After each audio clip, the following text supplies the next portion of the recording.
மக்களே இந்த ஒரு பதிவில் நம்ம என்ன பார்க்க போகிறோம்னா, நான் சும்மா வந்து கேஷுவலாலாம் கருப்பு சட்டை போட்டு வரல, பிளான் பண்ணி தான் கருப்பு சட்டை போட்டு வந்தேன். கருப்பு சட்டையை பார்த்தோன்னா சில பேர் வந்து நீ அப்படி தான் பேச போகிற, நீ வந்து இப்படி தான் பேச போகிற, ஒன்று திமுக அந்த பக்கம் நிற்க போகிற அல்லது பாஜக இந்த பக்கம் நிற்க போகிற அப்படிங்கிற ஒரு முடிவுக்கு வரலாம். நான் இந்த வீடியோவில் என்ன பேச போகிறேன்னா, ஏன் தலைவர் ஏன் அமைதியாக இருக்கார் அப்படிங்கிறத நான் பேச போகிறேன். ஒன்று திமுக பக்கம் நின்று இல்லை பாஜக பக்கம் நின்று அப்படிங்கிற மாதிரி சில பேர் சொல்கிறாங்க. ஒன்று அது தீபத்தூணா அல்லது அது வந்து சர்வே கல்லா, ரெண்டில் எந்த பக்கம் நிற்க போகிற, ரெண்டில் ஒன்று சொல்லுன்னு சொல்கிறீங்க. நான் எதுவுமே சொல்ல போகிறதில்ல, நான் ரொம்ப தெளிவாக சொல்கிறேன். இவங்க ரெண்டு பேர் சேர்ந்து நம்மளை ஏமாத்துறாங்க. அதனால தான் தலைவர் விஜய் அவர்கள் ரொம்ப அமைதியாக இருக்காங்க. இதை பற்றி தான் இந்த வீடியோவில் நான் உங்கள்கிட்ட உரையாட போகிறேன். எனக்கு எதுவும் நீ சொல்கிறது நம்புறமா இல்லைப்பா, திமுக வந்து இந்த இடத்துல செமையாக ஃபைட் பண்ணுது அப்படின்னு சொல்லி சில பேரும், இல்லைங்க பாஜக அந்த பக்கம் இருக்கக்கூடிய முஸ்லீம் பெருமக்கள் கூட நீ ஏற்றிட்டு போப்பான்னு சொல்கிறாங்க. இந்த திமுக அரசாங்கம் தான் தேவையில்லாமல் இந்த விஷயத்தை பெரும் பிரச்சனையாக்குதுன்னு சொல்லி இந்த பக்கம் ஒரு சில பேரும் பேசிக்கிட்டு இருக்காங்க. திமுகவோட செயல்பாடை ஆதரிக்கிறது எதிர்க்கிறது அப்படிங்கிற அந்த விவாதத்தில் தாவேக அமைதியாக இருக்கும்போது தலைவர் விஜய் அவர்கள் உண்மைக்குமே மதச்சார்பற்ற சமூக நீதி கொள்கைகள் அடிப்படையில் தான் தன்னுடைய ஆட்சியை நடத்துவாரா? இப்போது எந்த இஷ்யூ வரும்போது அமைதியாக இருக்காரு. 9 மாதம் முன்னாடி திருப்பரங்குன்றம் இஷ்யூ வரும்போது அமைதியாக இருந்தார், இப்போயே அமைதியாக இருக்காரு. இப்படி அமைதியாகவே இருந்தால் கரெக்டானு சொல்லி இன்னொரு தரப்பு விஜயனாவை கடிச்சிக்கிட்டு இருக்காங்க. இந்த சுச்சுவேஷனில் நான் சில விஷயத்தை உங்கள்கிட்ட ஷேர் பண்ணிக்கணும்னு நினைக்கிறேன். நான் 9 மாதம் முன்னாடி நடந்த நிகழ்வுலேருந்து வீடியோ ஆரம்பிக்கிறேன். இப்போ நடந்த நிகழ்ச்சி வரைக்கும் நான் வரேன். எது உண்மைங்கிறது ஆழமாக தெரிஞ்சிடும். எவன் கேம் ஆடுறாங்கிற விஷயம் உங்களுக்கு ஆழமாக புரிஞ்சிடும். ஒன்றா தெளிவாளமாக பார்க்கலாம். உற்சாக வணக்கங்கள். வாங்க பதிவுக்குள்ளே போகலாம். இப்போ முதல் விஷயம் மக்களே, இப்போ பேசக்கூடிய அந்த தீபத்தூண், அதுக்கப்புறம் பார்த்தீங்கன்னா மிக முக்கியமாக அந்த சர்வேக்கள் அப்படிங்கிற அந்த சர்ச்சைக்கு முன்னாடி இன்னொரு சர்ச்சையை கிளப்பி விட்டாங்க. அந்த சர்ச்சையை ஒழுங்காக நீங்கள் முடிச்சு வச்சுருந்தீங்கன்னா இந்த பஞ்சாயத்து முதல்ல எழுந்திருக்காது அப்படிங்கிறது தான் என்னுடைய பிரதானமான எண்ணம். அது என்னப்பா சர்ச்சைனா, மேலே வந்து தர்கா இருக்குது, கீழே வந்து கோவில் இருக்குது. மேலே இருக்கக்கூடிய வழிபாட்டு முறை கீழே இருக்கக்கூடிய கோவிலை பாதிக்கும் அப்படின்னு சொல்லி ஒரு சில பேர் கிளம்புனாங்க. அப்போது இந்த பிரச்சனையை போலீஸ்காரங்க சரியாக கையாளல அப்படிங்கிறது என்னுடைய தனிப்பட்ட குறைபாடாக இருக்குது. முதல்ல மேலே அந்த தர்காவுக்கு வந்து பலியிடக்கூடிய மிருகங்களை எடுத்துகிட்டு போகும்போது, கோழி ஆடை எடுத்துகிட்டு போகும்போது போலீஸ்காரங்க தடுக்கும் போது தான் அங்கே இஸ்லாமிய பெருமக்கள், ஏங்க இவ்வளோ நாள் நாங்கள் கரெக்டாக அப்படி தானங்க பண்ணிகிட்டு இருக்கோம், இப்போயே வந்து தடுக்கிறீங்கன்னு கேட்கும்போது இந்த பக்கம் ஒரு 10 பேர் சேர்ந்தாங்க, அந்த பக்கம் 10 பேர் சேர்ந்தாங்க. நல்லா கவனிச்சு பார்த்தீங்கன்னா 144 போடும்போது அங்கே அவ்வளோ பெரிய கூட்டம் கூண்டுச்சு. 144 போட்டு எப்படி கூட்டம் கூண்டுச்சுங்கிறதா மிகப்பெரிய கேள்வியாக இருக்குது. இந்த மாதிரி ஒரு சில விஷயங்கள்லாம் நடக்கும்போது 9 மாதமாக அந்த டாபிக் அலைவாகவே இருக்குது. இறைச்சி வழிபாடு சம்மந்தப்பட்ட ஒரு பஞ்சாயத்து நீதிமன்றத்தில் வழக்காக நடந்துகிட்டு இருக்கு. இந்த இறைச்சி விஷயத்தில் நான் ரொம்ப தெளிவாக ஒரு நிலைப்பாடு எடுக்கிறேன். கீழே ஒரு கோவில் இருக்கு, அந்த கோவிலில் அந்த கடவுளை வழிபடுறதுக்கு நம்ம மூதாதையர்கள் ஒரு வழிபாட்டு முறையை வந்து கொடுத்துருக்காங்க. அது அடிப்படையில் கீழே இருக்கக்கூடிய கோவிலில் வழிபாட்டு முறைகள் அத்தனையுமே நடந்துகிட்டு இருக்கு. மேலே இருக்கக்கூடிய தர்காவை இஸ்லாமிய பெருமக்கள் ஏற்கிறாங்க ஏற்கலை, அதை வந்து அவங்க குரானில் இருக்கு இல்லை, அதெல்லாம் தாண்டி அங்கே இருக்கக்கூடிய வழிபாட்டு முறையை இஸ்லாமிய பெருமக்கள் மட்டும் நம்பலை, அங்கே இருக்கக்கூடிய இந்துக்களும் மேலே போனால் அந்த வழிபாடு பண்ணணும், கீழே வந்தால் அந்த வழிபாடு பண்ணணும். என்னுடைய கோரிக்கை என்னுடைய நம்பிக்கை நிறைவேற்றப்படணும். அதுக்காண்டி கீழே வந்து நான் சூட ஏற்றி சத்தியம் பண்ணணும்னா அதை பண்ணிட்டு போவேன், மேலே போய் கோழி அடிச்சு நான் வந்து அதை பண்ணுனா அதை பண்ணிட்டு போவேன். எங்கே எதை பண்ணுமோ அதை நான் அதை பண்ணிட்டு போவேன். ஏன்னா மேலே இருக்கக்கூடிய வழிபாடு வேற, கீழே இருக்கக்கூடிய வழிபாடு வேலைங்கிறது அங்கே இருக்கக்கூடிய திருப்பரங்குன்ற பீப்புள்ஸுக்கும் சரி, தமிழ்நாட்டில் இருக்கக்கூடிய வேற சில மக்களுக்கும் சரி, இஸ்லாமிய பெருமக்களாக இருந்தாலும் சரி, இந்துக்களாக இருந்தாலும் சரி, எல்லாருக்குமே ஒரு தெளிவு இருக்கு. கீழே இருக்கக்கூடிய வழிபாட்டு முறைக்கு மேலே இருக்கக்கூடிய வழிபாட்டு முறை பிரச்சனையாக வரும்னு சொல்லி ஒரு 10 பேர் கிளம்பும் போது அந்த 10 பேர் கருத்தை ஆதரிச்சு போலீஸ்காரங்க அதை தடுக்கும் போது தான் இங்கே அவ்வளோ பெரிய பஞ்சாயத்து ஆனிச்சு. அதுக்கப்புறம் ஒருத்தர் போயிட்டு ஃபோட்டோ வேற போட்டார். அந்த ஃபோட்டோ போட்டதுக்கு அப்புறம் அது பெரும் பிரச்சனை ஆகி போச்சு. அந்த போட்டோ போட்டவர் இன்னைக்கு யார் பக்கம் இருக்காரு என்ன ஏதுங்கிற டீட்டெயில் உங்களுக்கு தெரியும். நான் என்ன கேட்கிறேன், இந்த வழிபாட்டு முறைகள் சம்பந்தப்பட்ட விஷயத்தில் இதை பேசும்போதே உள்ளூரில் இருக்கக்கூடிய வட்டாட்சியரை வச்சு தலையில தட்டி இது என்ன சிந்தனை, முதல்ல எப்படி இருக்க கீழே இருக்கக்கூடிய வழிபாடு மேலே இருக்கக்கூடிய பிரச்சனையை பற்றி எப்படி இது பேசும், என்ன இது ஆங்கிள், இது முதல்ல முட்டாள்தனமான வாதங்கிறத ஆரம்பத்திலே அடிச்சு உட்கார வச்சிருந்தீங்கன்னா இது இவ்வளவு பெரிய பிரச்சனையாக இருக்காது. 144 போட்டும் அங்கே அவ்வளோ கூட்டம் அங்கே அவ்வளோ தூரம் வந்தாங்கன்னா அப்போ யாரோ சில பேர், யாரோ 2 தரப்பினர் இந்த பிரச்சனை புகையணும்னு நினைக்கிறாங்க. அப்ப இந்த சைடு ஒரு கூட்டம் இந்த சைடு ஒரு கூட்டம், இந்த 2 கூட்டத்துக்குள்ள மட்டும்தான் முடிவெடுக்கிறோம், வேற ஒருத்தர் இங்கே வளரக்கூடாதுன்னு யாரோ நினைக்கிறாங்கிறதா எனக்கு தனிப்பட்ட முறையில் தோணுது. ஆரம்பத்திலே திமுக அரசு இந்த பிரச்சனையை சரியா கையாளல அப்படிங்கிறது நம்முடைய முதல் குற்றச்சாட்டு. இது ஒன்று. ரெண்டாவது, இந்த விவாதம் நீங்க நல்லா கவனிச்சு பார்த்தீங்கன்னா அந்த சமயத்திலே மேலே இருக்கக்கூடிய தர்காவை நீங்க வந்து அகற்றணுங்க, காலி பண்ணுங்க அப்படிங்கிற மாதிரிலாம் சில பேர் பேசுனாங்க. தர்கா எப்படி வந்துச்சு, அவர் யாரு, கீழே இருக்கக்கூடிய கோவில் எப்படி வந்துச்சு, அவர் யாரு, அவர் எப்படி அசைவமா இருந்தார், எப்படி சைவமா இருந்தார், அதெல்லாம் நான் பேசவே விரும்பலங்க. இன்னைக்கு என்ன கரண்ட் சினாரியோ, இங்க வழிபாடு இப்படி இருக்கு, மேல வழிபாடு இப்படி இருக்கு.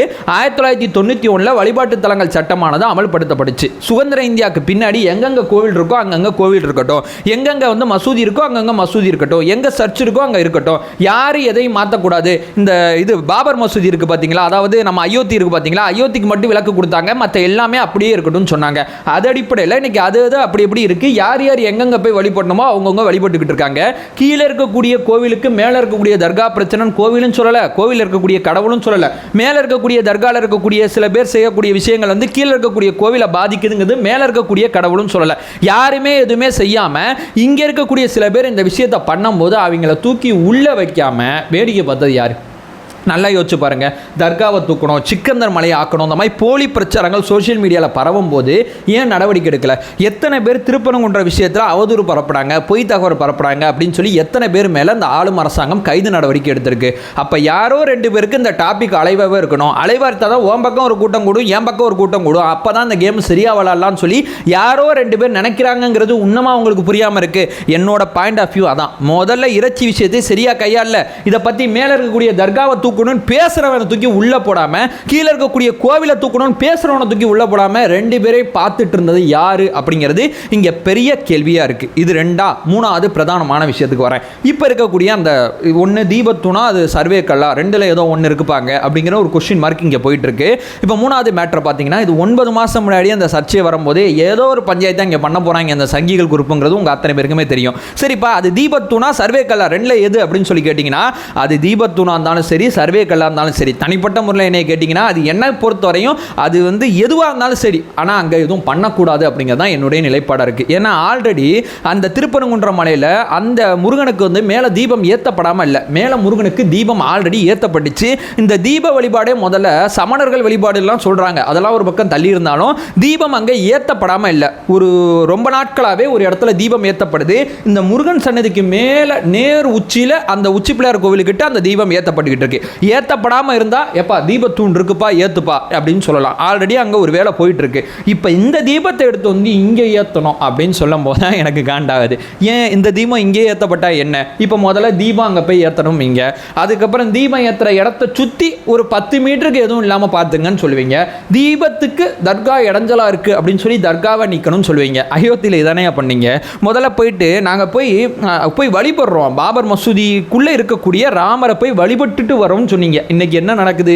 இன்னைக்கு ஒரு பக்கம் ராமர் கோவில் எழுப்பப்பட்டு கட்டப்பட்டு பயங்கரமாக நீ கொண்டாடி பயங்கரமாக கொடிகளாக ஏற்றி எல்லா வேலையும் பார்த்துட்டீங்க. அந்த பக்கம் இருக்கக்கூடிய மசூதிக்கு ஒரு நிலம் ஒதுக்குனாங்களே, அந்த நிலம் என்னாச்சு?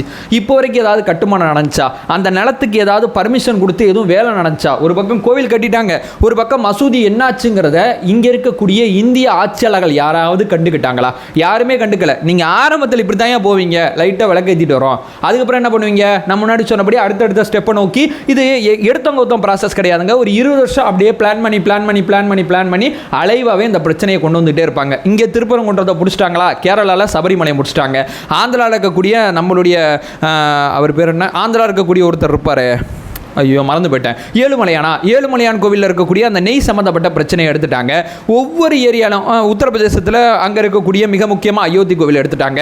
ஊருக்கு ஒரு கோவிலை பிடிச்சிக்கிட்டு அந்த கோவில் அந்த பஞ்சாயத்தில் இருக்குது, பிரச்சனையில் இருக்குது, அது இருக்குது, இது இருக்குன்னு சொல்லி நான் மறுபடியும் சொல்கிறேன், இது மதச்சார்பற்ற தலமாக இருக்குது. எல்லா வித மதத்தவரும் இங்கே வராங்க. இந்த இடத்துல சமரசம் பண்ணிக்க, அங்கே போய் ஏற்றணும்னு சொல்லாத, இங்கே ஏற்றிக்க, இங்கே ஏற்றாமல் இல்லை, இங்கே ஏற்றிக்கிட்டு இருக்காங்க, இங்கே ஏற்றிக்க. வேற கோவிலில் போய் நீ கடவுள் பக்கத்திலே போய் ஏற்றிக்கப்பா, யாரும் உன்னை எதுவுமே சொல்லலை. திருப்பரங்குன்ற விஷயத்தில் மட்டும் சமரசம் செய்யப்படணும் அப்படிங்கிறத ஒவ்வொரு இந்துக்களும் இங்கே புரிஞ்சுக்கிட்டு தான் இருக்கும். ஆனால் இந்த இந்து வெறியர்களாக இருக்கிறவங்க தான் இங்கேயும் போயிட்டு இதை பண்ணணும், அங்கேயும் போயிட்டு அதை பண்ணணும் அப்படிங்கிற பாயிண்ட் ஆஃப் வியூவில் ரொம்ப தெளிவாக இருக்காங்க. நான் மறுபடியும் சொல்கிறேன், அது சர்வே கலா இருந்தாலும் சரி, தீபத்தூணா இருந்தாலும் சரி, என்ன பொறுத்தவரை தர்காவுக்கு 5 மீட்டரில் போயிட்டு தீபத்தை ஏற்றிட்டு கொண்டாடுற மனநிலைக்கு நான் இல்லை. அது அவரோட கோவில், அவர் அங்கே இருக்கார், அங்கே இருக்கக்கூடிய மக்கள் அதை வழிபடுறாங்க. நான் ஓரமாக என்னுடைய வழிபாட்டை பார்த்துக்கிறேன், அவங்க ஓரமாக அவங்களுடைய வழிபாட்டை பார்த்துக்கிறாங்க. எனக்கு அங்கே போய் வழிபடணும்னு தோணுச்சுன்னா நான் அங்கே போய் வழிபட போகிறேன், அவங்களுக்கு இங்கே வந்து வழிபடணும்னா இங்கே வந்து வழிபட போகிறாங்க. இங்கே இருக்கக்கூடிய வழிபாட்டு முறை எப்படி இருக்கோ அந்த வழிபாட்டு முறையில் இங்கே இருக்கக்கூடியவங்க வழிபடுறாங்க, மேலே இருக்கக்கூடிய வழிபாடு எப்படி இருக்கோ மேலே இருக்கக்கூடியவங்க வழிபடுறாங்க. என்னை பொறுத்தவரையும் வழிபாட்டில் யாருக்கு எந்த பிரச்சனையும் தேவையில்லை, வழிபாட்டு முறையில் யாருக்கு எந்த பிரச்சனையும் தேவையில்லை. என்னுடைய வழிபாட்டில் உன்னுடைய வழிபாடு பிரச்சனையாக இருக்குது அப்படிங்கிற மாதிரிலாம் நீங்கள் நினச்சிங்கன்னா அதெல்லாம் எதுவுமே கிடையாது அப்படிங்கிறது தான் ஒன்று. ஸோ இங்கே இந்த பிரச்சனை அலைவாக இருக்கிறது 2 பேர் ட்ரை பண்ணுறாங்க. நான் சொன்னேன்ல, இந்த 2 பேர் பிரச்சனையை அலைவாக இருக்க ட்ரை பண்ணிகிட்டே இருக்கும்போது வெளியிலேருந்து ஒருத்தர் இது எல்லாத்தையும் கவனிச்சுட்டு 2 பேர் சேர்ந்து கேம் ஆடுறீங்க. இப்போ நான் ஒரு நிலைப்பாடு எடுத்தால் நான் ஆல்ரெடி ஒருத்தரை வேற ஒரு மதத்தவர் அப்படிங்கிற முத்திரையை மேலே குத்துறீங்க. இப்போ இந்த 2ல் ஏதோ ஒரு பக்கம் நான் போனேன்னா, நான் வந்து இவருக்கு இந்த பக்கம் போனேன்னா இவங்க திட்டுவாங்க, இந்த பக்கம் போனேன்னா இவங்க திட்டுவாங்க. இங்கே வந்து எந்த மதத்தவரும் இல்லாமல் ஒரு தலைவராக ஒரு அண்ணனாக பார்க்குற ஒருத்தரை ஒரு குறுகிய வட்டத்துக்குள்ளே சுருட்டுற அரசியல் இங்கே நடக்குது. நான் அமைதியாக இருக்கேன்பா. அதிகாரத்துக்கு வந்த பிறகு யாரை எங்கே தட்டுமோ அங்கே அவரை தட்டிவிட்டு எதை எங்கே செய்யணுமோ அதை நான் செஞ்சுட்டு போகிறேன். இப்போ நான் அமைதியாக இருந்தால் மட்டும்தான் நீங்கள் பண்ணுற அந்த சூழ்ச்சி அரசியலை நான் விழுக மாட்டேன். அதனால தான் நான் அமைதியாக இருக்கேன். அதே நேரம் நீ பண்ணுறலாம் பார்க்கும்போது எனக்கு சமகாண்டாகுது, அது வேற கதை. நான் இங்கே அமைதியாக இருந்தால் மட்டும்தான் நீங்கள் செய்கிற நான் முன்னாடி சொன்னபடி அந்த அவதூறு சூழ்ச்சி அரசியல் ஆல்ரெடி நிறைய பண்ணிட்டு இருக்கீங்க. நானே உங்களுக்கு வாண்டடாக கண்டென்ட் கொடுக்கக்கூடாது அப்படிங்கிற ஒரு மிக முக்கியமான அரசியல் யுக்தின்னு கூட வச்சுங்க. அதனால தான் தாவேக்கா அமைதியாக இருக்குது, வேற எதுனாலே அமைதியாக இல்லை. ஸோ அரசியல் அப்படிங்கிறதே முதல்ல தேர்தல் அரசியல் அப்படிங்கிறதே சமரசம் தான். தேவைப்படுற சமயம் மட்டும்தான் பேசணும். தேவையில்லாத சமயத்தில் தேவைப்படுற கண்டென்ட்டை கொடுத்தோம்னா நம்ம சீமான் அண்ணன் வந்து எல்லாருக்குமான தலைவராக இருக்கக்கூடாது அப்படிங்கிற ஒரு பின்பத்தை இங்கே கிரியேட் பண்ணிட்டு இருக்காங்க. அவரும் அந்த அஜெண்டாக்குள்ள அடிக்கடி விழுந்துகிட்டே இருப்பார். ஸோ திமுக நல்லா கவனிச்சு பார்த்தீங்கன்னா கோவில் விஷயத்தில் ரொம்ப தீர்க்கமாக இருக்கக்கூடிய திமுக ரொம்ப மெதுவாக மைனூட்டாவே காய்களை நகர்த்த ஆரம்பிச்சிருக்கு. திமுகவே இந்த காய்களை இப்படி தான் நகர்த்துது. அப்போ புதியதாக ஆரம்பிக்கப்பட்ட தாவேக்கா இங்கே கொஞ்சம் கேர்ஃபுல்லாக இருந்து இந்த அஜெண்டா அரசியலுக்குள்ள விழுகாம அழகாக கடந்து போகிறது தான் சரியான அரசியல் யுக்தியாக இருக்கும். அதில் மாட்டுக்கிறதே கிடையாது. நீ என்ன வேணால் சொல்லிக்க, ஒன் டிராப்புகளோ நாங்கள் விழுக மாட்டோம். அவ்வளோதான் நான் இங்கே சொல்ல வர்றது. அதை சொல்லிட்டு இந்த வீடியோ நான் என் பண்ணிக்கிறேன். நம்ம சேனலை ஃபர்தராக ஃபாலோ பண்ணிங்கன்னா பொலிட்டிக்கல் சார்ந்து மிக முக்கியமாக பல்வேறு விதமான விஷயத்தை நம்ம பார்த்துக்கிட்டு இருக்கோம். நம்மளோட ஒரே நோக்கம் அறியாமை அகற்ற வேண்டும், அறியாமை அகற்றப்பட வேண்டும். Thank you so much.